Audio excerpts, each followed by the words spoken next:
So welcome back to the Ars Electronica Gardens channel, where we are now welcoming Garden Cambridge by Tangible Media Group.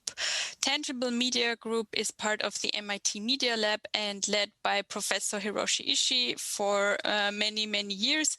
We have collaborated, Ars Electronica has collaborated with Tangible Media Group also for almost 20 years, I think. One of the first exhibitions we had at the Ars Electronica Center together with them happened in the early 2000s. I think it was 2003, but maybe Hiroshi will correct me later on. 2001 or 2003. So it has been a really fantastic years-long collaboration. We were also very happy to have an exhibition of theirs in the Ars Electronica Center for quite a few years, from 2016 to 2018, where we dedicated a whole exhibition floor to their concept of radical atoms. So we are super happy to have them on board this year again for our online festival that we are doing this year. So very different situation for us in Linz, but we are still happy that our collaborators and friends all over the world are still joining us and giving us an insight into what they're doing this year virtually if they are not possible to come visit us in Linz. So I'm very happy to have the Tangible Media Group here, and will now hand over to Hiroshi Ishii and his students to introduce us to the Presence of Absence Garden. Thank you, Christina. Can you hear me? Yes, we can hear you. So it's great to coming back to Ars Electronica's virtually. Now we have our team, Liang, Paula, Jonathan, also Ken Nakaki, all our members of Tangible Media Group. The first participation was 1997. I went to Design Center in Linz and with the InTouch, also triangles. That is a great year. Toshio Iwai and Ryuichi Sakamoto got the golden knickers, interactive art. Since then, I've been there. And 2001 to 2004, we had a long exhibition of Getting in Touch. This is about the tangibles, but the Getting in Touch exhibition in the Ars Electronica centers, bringing a lot of the classical piece. Then 2016, we are very lucky to having our radical atoms as the entire banner of the festival. And also Gerhard Stocker, the director, gave a very nice subtitle, Alchemist Over Time. So basically, let's invent new materials with which let's do the new artistic expression. So along this line, we are very happy to bringing a presence of absence as a theme of this event, because I can see you and I can hear you, but where are you? Fundamentally, lack of sense of the existence, trust, or belief is a big challenge, especially where people are geographically distributed. But also we really appreciate the sense of the presence, traces, left somebody who are not anymore here.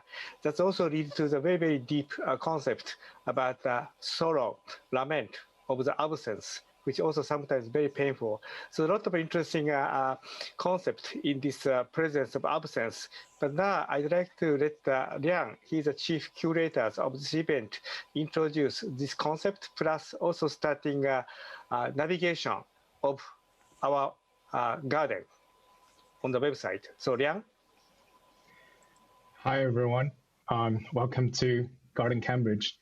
Now let me share my screen and show you how Garden Cambridge looks like.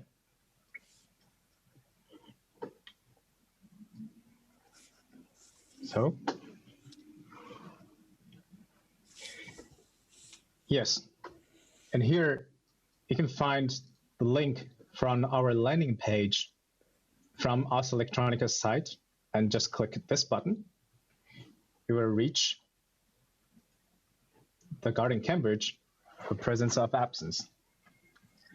So as you can see from the poster we made, we kind of trying to identify a status which is not very clear but critical to humankind. And if you didn't didn't join the live event in time, you can still watch the visual guided tour here with this video link. We would like to start the tour of our garden with this image. So this is the image of cave painting that we've been seeing everywhere around the world in caves, which are done by ancient Homo sapiens. And this particular one is taken by Professor Maxim Albert from Australia. And this cave is located in Indonesia, in the Sulawesi Islands. And as you can see here in the center, there is a animal, probably just hunted animal, painted with fingers. So they mixed the mixture of dark minerals and then mix it with water or animal fat, then dip the finger in it and then paint it on the wall. And on the right-hand side, you can see lots of stencils of hand. These particular style is called hand stencils. So, so the ancient human, they put some of that paint they just made in their mouths and put their hands on the wall and then spit paint, just spit like a spray on their hand. So the silhouettes of the hand are going to leave on the wall. And this style of art have been kind of brought further by the human diaspora into many different continents. You can find in thousands and tens of thousands of years after, still you can see these in different cave paintings. And we're really thankful that Professor Maxim Albert have shared this photo with us, which he took for National Geography. And we have more detailed text here you can read. We want to say that this negative shape of hand kind of is an evidence of something has existed before, and we know they are aware, like the human which make these hand stencils are aware of themselves. So this is an evidence of their existence, but also their self-awareness. And you can imagine, like, if right now you're standing in front of this wall, you can put your hands directly on the stencil, and you'll be touching exactly the same piece of rock that our ancestors have touched before, and you'll be sharing the exactly same tangible experience with them. And after so many years, without knowing them, without knowing who they are, without any other medium kept to this day, still for one moment, we can share this tangible experience with them. And this is something we can characterize as presence of absence. So Hiroshi, do you want to introduce shortly about? Oh yeah, okay, yeah. Presence of absence? Could you scroll down? The picture you now see on screen is an art piece done by. Can you expand it? So, 1945, atomic bomb was dropped to Hiroshima and also Nagasaki, and which really made a devastating damage. But actually, one of the striking things is a shadow of a human being who are standing or sitting or walking was captured on the wall of the behind.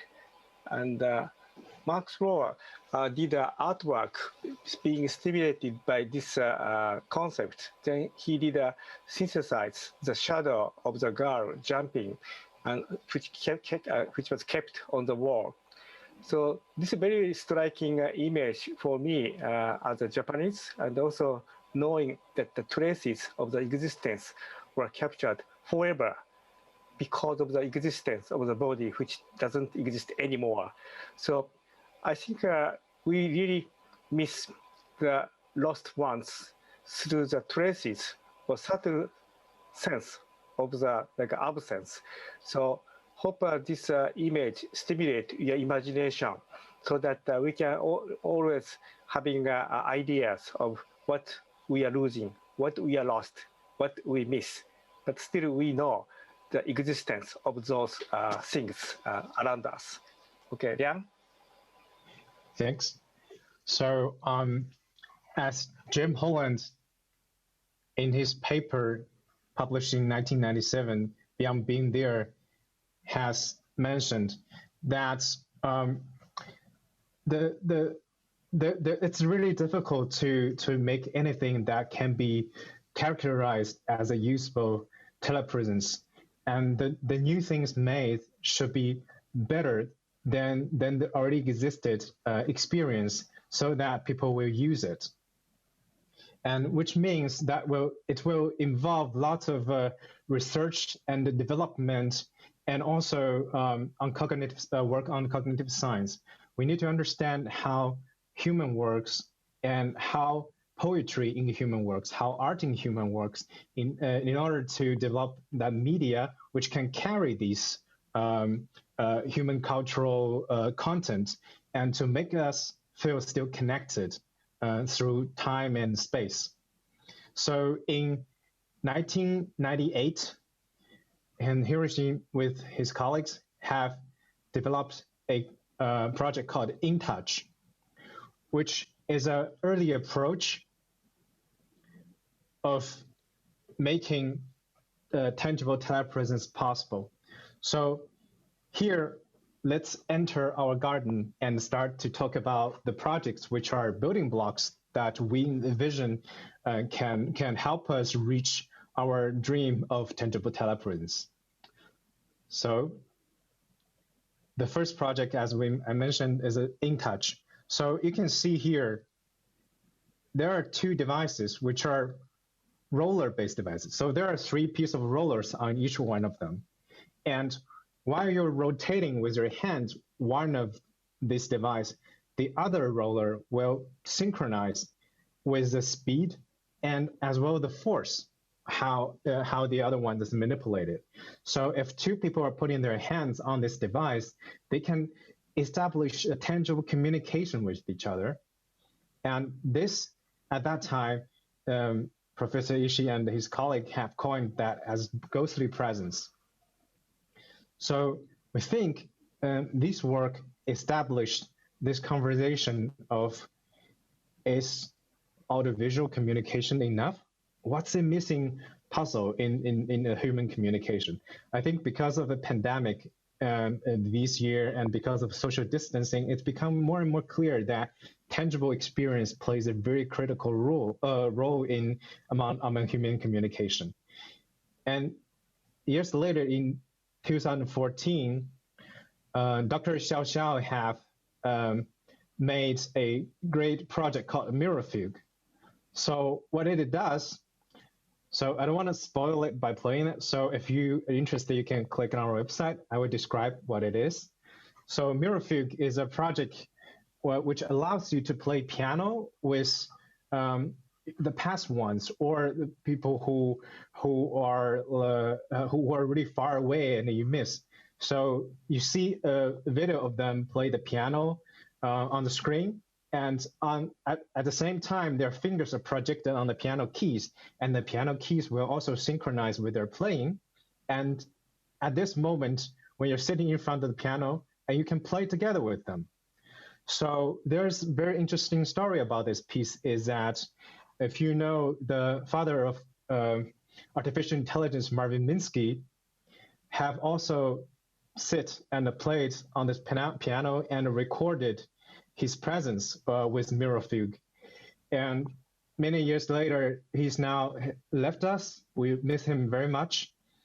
But his video, his recording of his presence playing the piano is still there, which you can still see in our guided video tour, that we can still experience that, how it looks like while he is playing that piano.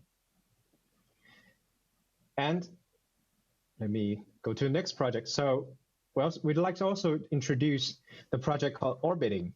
It's a collaboration with the art of TMG and artist Tom Copley. So like in this project, they try to create a shape that floats in the middle air from nothing. And so it's like the creation of a tangible experience in empty space from nothing, which draws our attention to his idea. So we were really happy to have this collaboration with Tom and created a beautiful piece that you can experience by clicking all these links. And also, we'd like to introduce the Garden of Light. So the Garden of Light is a group of great light pieces created by artist Alejandro Sina. So he used a very special technique to create light bulbs and to create these this very interesting shaped neon lights that reacts to the touch or react to just to the space where you are. And while you're standing, you can see this big photo here. While you're standing among all these lights, you can see this intangible photon created a certain kind of room structure that you can experience in it. And it creates a existence of a garden. So we hope you can experience it a little bit through this greatly made video by Paula and Jonathan. So here, as Hiroshi mentioned before, we have a lot of poetic thinkings behind all these concepts we have. But as Hiroshi always say, you know, like great dreams with no idea is empty. You can never achieve them. So we need like really practical ideas, one-to-one ideas to make it happen step by step. So here, Hiroshi and I established like a how-to and how-to process of how do we do research on Tangible Telepresence in order to achieve those dreams we have, and how do we evaluate all the thinkers who thought about this before, how about their inventions, and how what are the researchers that related with this topic, and how can we organize them together to make this concept feasible, and how can we create devices, and how can we create languages based on these devices to enable a tangible telepresence. And for more details, you can click these two modules to see about what we're thinking and working on. And we went really far on this track to explore what we can do with these concepts. And in this section of the garden, Beyond Pixel, we can see several different projects that try to explore with different medium, apart from only visual and audio, only with those except those media we're used to these days.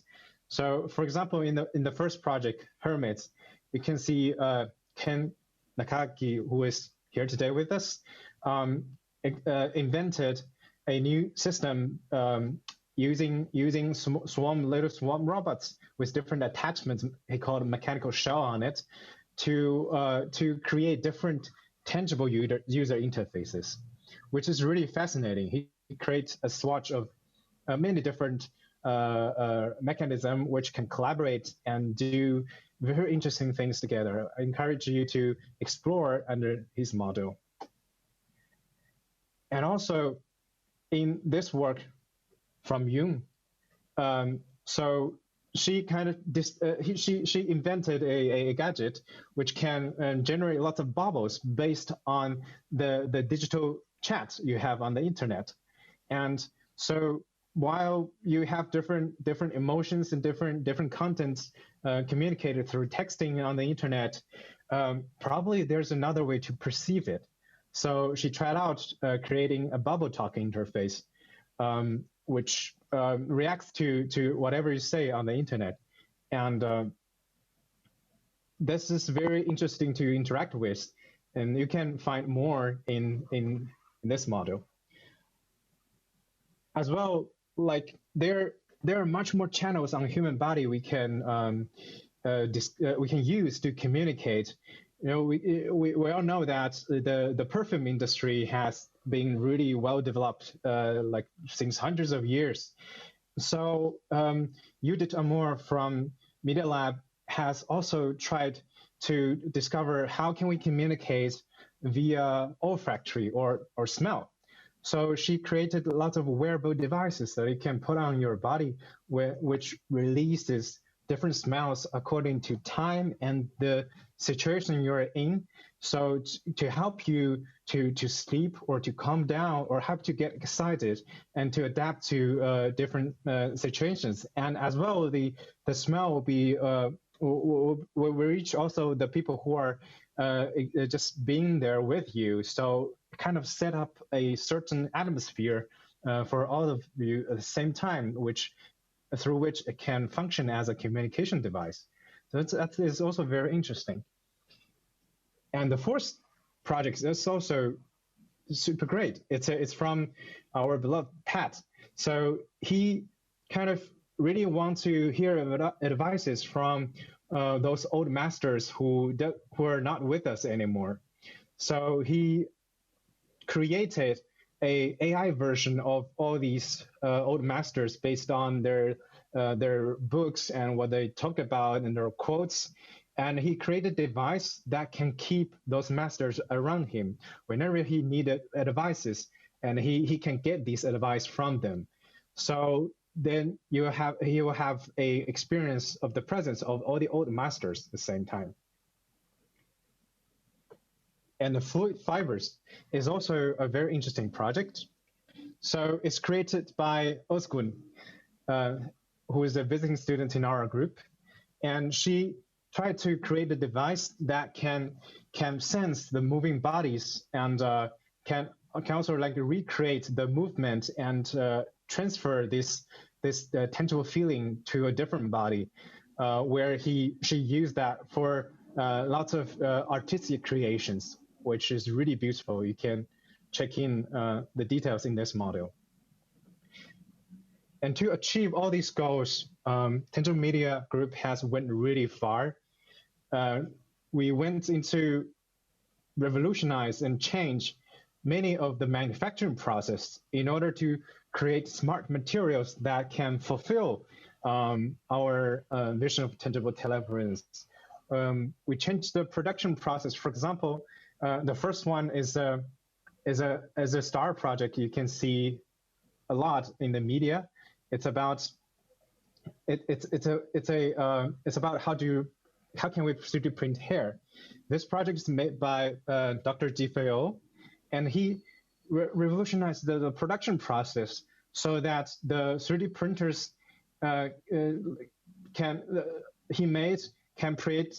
create these hair structure that no other printers can make, and with which he expanded a lot in how to make use of these hair and how can you create actuators with these hair, or how can you solve the problem of leather that you have to kill animal to get.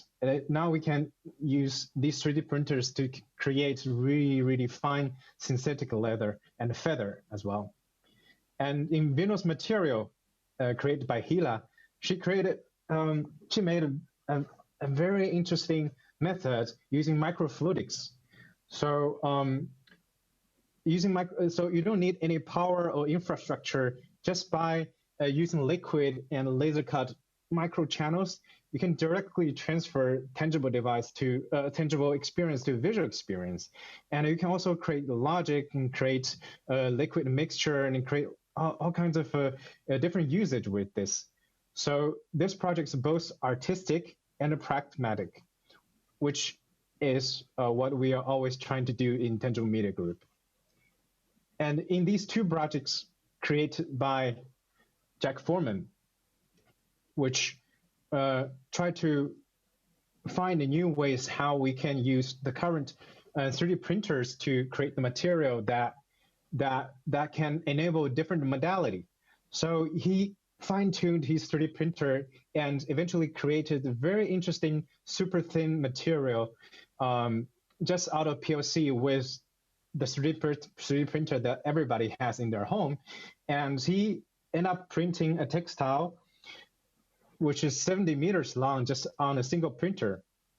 If you want to find out more, you're welcome to click this link. And he also created a mask that for the eyes, for the sleeping mask for the eyes that changed the transparency based on the sleeping circle.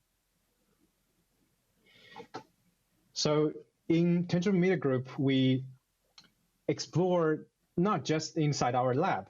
We also went out in the world and trying to find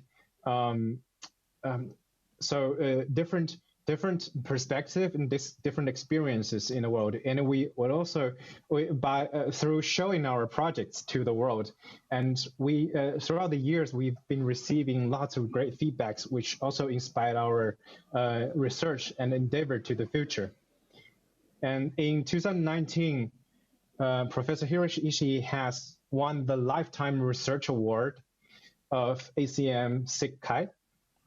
So great applause to Professor Hiroshi, which is a great recognition of his work he has been done for so many years, but as well this field that he created about tangible media, which we think is a next big thing. So you can see also here a project done by Neil Gakwad from Media Lab. So he went out not just out of the lab, but went out really far into the nature and tried to discover like what's the boundary between the nature and the human created world, and how do we define all these continuity? Why do we separate them? So he fused like nature art and human-made art together to discuss the topics he is talking about presence of absence on planet Earth. So you're welcome to click in and check what he's been doing. So as Hiroshi mentioned in the beginning, Ars Electronica and the Tangible Media Group has been together for a long time. So we've been drawing since 1997. And in 2016, the Ars Electronica had an event under the topic of radical atoms, which we're really happy about it. And here is a little section you can find out our former projects that we did together with Ars Electronica. And yeah, this is our little garden. I hope I didn't spoil too much about it. You're all welcome to click into each module and find out all the details about these projects. And here, Professor Hiroshi, do you want to add something? Otherwise, we can just give it up to Q&A. And all the audience, if you're watching this, you're welcome to leave your comments and your questions on the YouTube channel. So we'll be following up and answer your questions from now on. So, Professor. Thank you. Yeah, I think we are very, very excited for this opportunity to showcase a lot of the projects in the context of presence of absence. Fundamentally, today, telepresence is such an important means, lifeline for us to be connected. But also beyond the time, we want to be connected. We want to remember. We want to be remembered by other peoples. So we have a lot of the great ancestors who helped us to shape this universe so that we can now have a great life. But also we lament the things we lost. So I think we should be really think about how to really represent, be aware about presence through absence. Absence is really key to stimulate our imaginations. Many image or memory are under the water, sleeping, hibernating. But once you see some subtle cue of the absence, then that's bring back all the information to the above the waters. So I think we'd like to really explore this line between absence and the presence, or implicit or explicit, or background or foreground. So thank you. So I have a question, actually. I'm wondering, this concept of presence of absence, is this a kind of new strand you are following now out of radical atoms? Like, I know that you just explained that this has been part of your work for a very long time, but this kind of term that you are using, presence of absence, is this something you have been, or is this something you had already in your mind for a longer period, or is it a kind of new term you found to explain what you are attempting to do, or how to talk about what the Tangible Media Group is doing? Thank you, Christina. And that's really great questions. Actually, we didn't come up with this idea yesterday or this summer. We've been thinking a lot. Think about music bottles, which already 23 years old. It's something to remember my mom, who passed away in 1998, because I want to give a gift of the bottles which contain the weather forecast as a music, for example. Also, In Touch 1998 is another example how to feel connected without seeing, but how I can believe the existence. So presence is some important theme thread under the TMG's many projects. And through this experience of the COVID-19 crisis, presence becomes such important topics. So I'm now thinking to shifting gear, because tangibles, radical atoms, all important means new materials. But for what we may utilize, design those materials, then maybe how to support telepresence seems something very, very interesting. So we are calling it tangible telepresence. How to bring tangibility into telepresence, because today I can see you, I can hear you, because video and audio, but I can't really confirm, I can't really believe your existence. I can touch you, I can feel you. So how to bring sense of the presence over distance using a tangibility, tactile or haptic feeling, is one of the big topics TMG wants to focus in parallel with radical atoms. Okay. Yeah. So it's a kind of second big research strand going on next to, or part of radical atoms in some way, but also a little bit of its own kind of yes, spin on your main research topics. Exactly. Also, I realize presence of absence is such a deep, profound concept, which invites so many artists, philosophers, or designers. So that I hope this become a great trigger to start a conversation about what do we mean about present or existing. Yeah. Maybe I want to add a little bit to that, is that usually people always think about making a particular device or enhancing a particular user experience will create a new era of communication.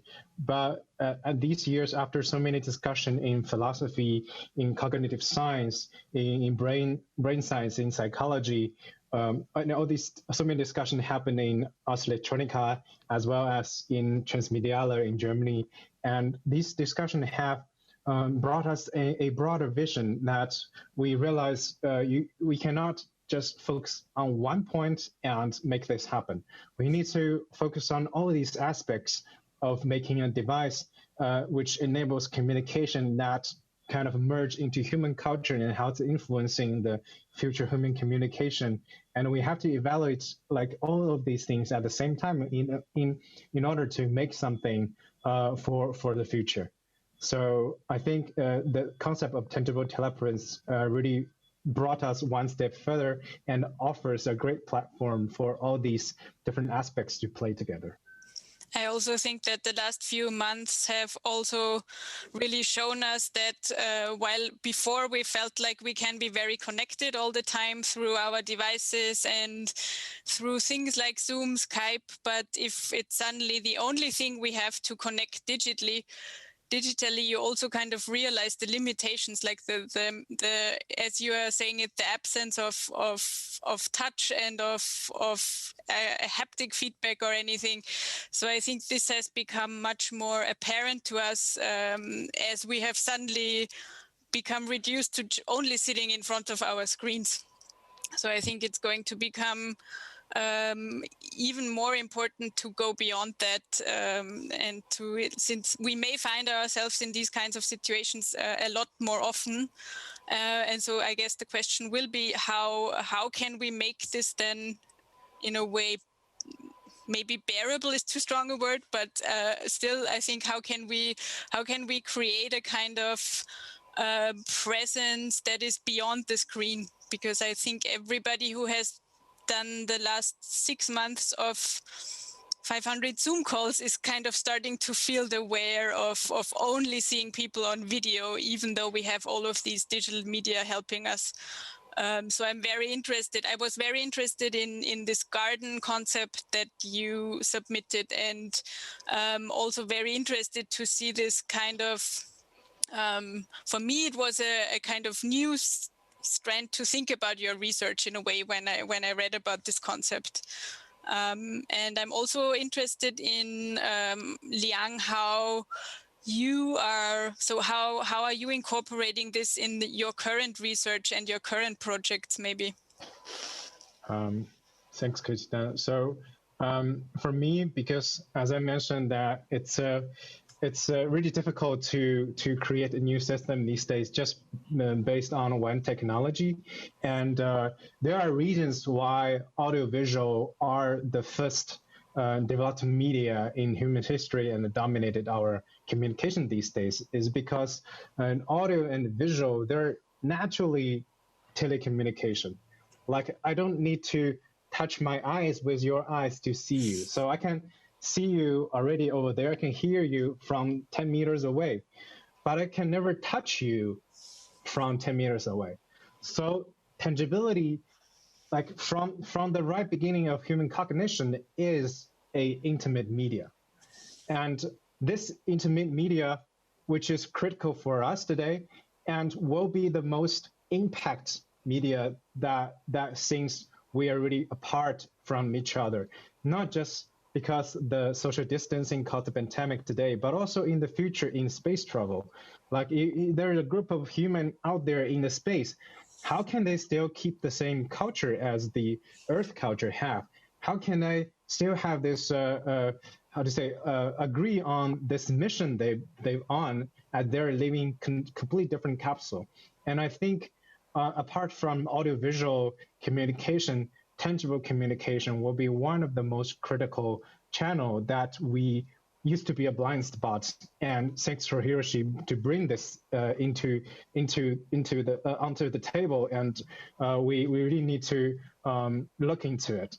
So so I worked on a framework which can help us to look into this problem, which consists of 4 sectors. One is philosophy, one is device, one is language, and the tangible Turing test. So the philosophy is, like, we all know phenomenology, which discuss about what does human experience mean at all.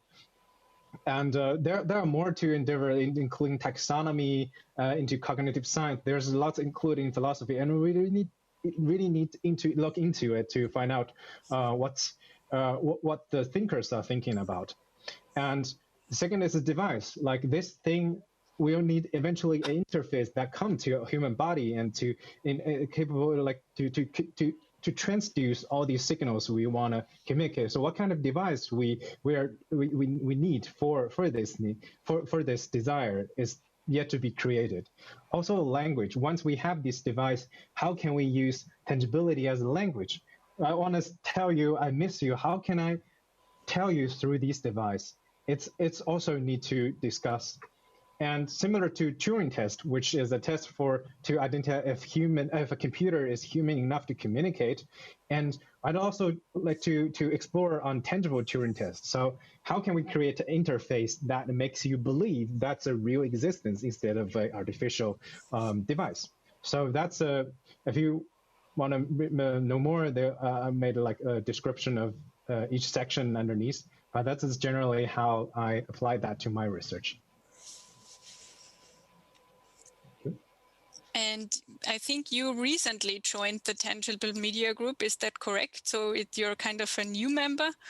So is coming into the group, was this already a research interest for you before that, or is it something that you are exploring now from kind of the context where you are, or is it maybe also something that especially drew you to coming to the Media Lab and Tangible Media Group? So before Tangible Media Group, I was a media artist in Berlin, which I was trying to find out. I was really interested in how humans communicate with non-conventional channels. For example, subsonic frequency. When you feel the air vibrate when someone's humming you. So when you're sleeping, your mom's arm, the mom hums this little sweet song, you feel really comfort, not just because of the voice, but also because of vibration coming from mom's body. So I was really interested in these communication channels, which is not identified as a communication before or in the mainstream. And then I find out Professor Hiroshi, she is working on tangible media, which is exactly on the spot that I think, which is used to be a blind spot. I think these days we still don't have, despite the huge influence by Tangible Media Group's work, still haven't drawn enough attention in this field. So I'm really happy and feel lucky that Professor took me into the Tangible Media Group and allows me to develop what I'm having in my mind here together with him. Thank you. So we have about 3 more minutes for this session. Do you want to say a few words to end, Hiroshi, or explain anything more that might be interesting about the current work of Tangible Media Group? Thank you, Christina. I think the world is now beyond Zoom grid. I can only see all the fragments of the talking heads, but I have no idea what you're actually gazing at. Yeah, I gaze is completely lost. And also, I don't know where the body, postures, or space. And we really miss Hauptplatz in Linz because beautiful city, so many great beer gardens and cafe, all the people around in the same physical space. So any subtle movement of the eyes or posture or gesture can be interpreted into space, like a dishes or giving more beer or wine or beautiful moon or beautiful like a building or a bridge. So I think this continuity of the context space are all lost and fragmented. It's a bit like a change from to the cubistic painting. So we really miss post city, and we have to go back to the physical space, work together, discuss together, also celebrate the success of our event together. So, for sure.